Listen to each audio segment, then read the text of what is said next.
knew my son when he dropped out of high school 2 or 3 months before graduation.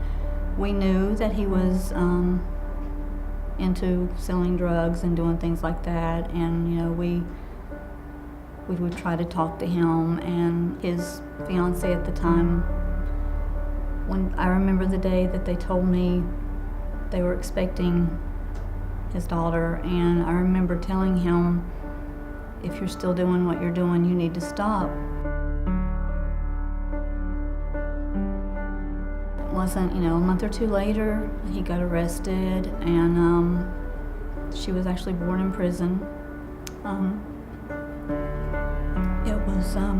And we never expected,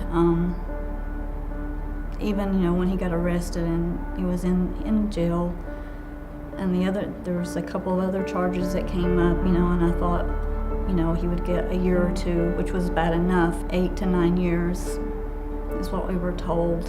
His fiance also went to prison, which is how I ended up with, she's actually my granddaughter, but I call her my daughter because she is to me in every way. But, having her and then having this responsibility of, she didn't ask for any of this. It affected her, it affected my life, it affected so many people's lives.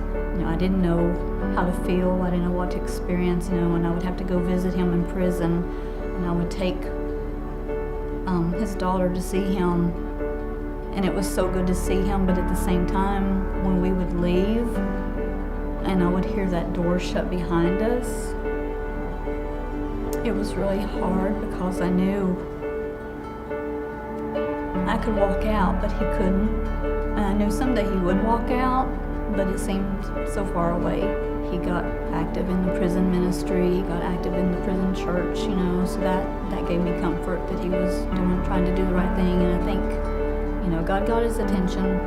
During that period, I got sick, got diagnosed with a chronic illness. I went through a divorce, and then my son goes to prison, then I have this child to raise, and it affected me, it affected her, I lost my job due to it. I think that was the turning point for me, is just getting so overwhelmed with just everyday stress and worry, and just finally saying, I can't do this anymore. I have to give it to God because I can't carry this, but He can. The joy I have now is knowing, really realizing for the first time in my life, I don't have to carry all of this by myself because God took it from me, because I finally had the sense enough to give it to Him. I want people to see God's love through me.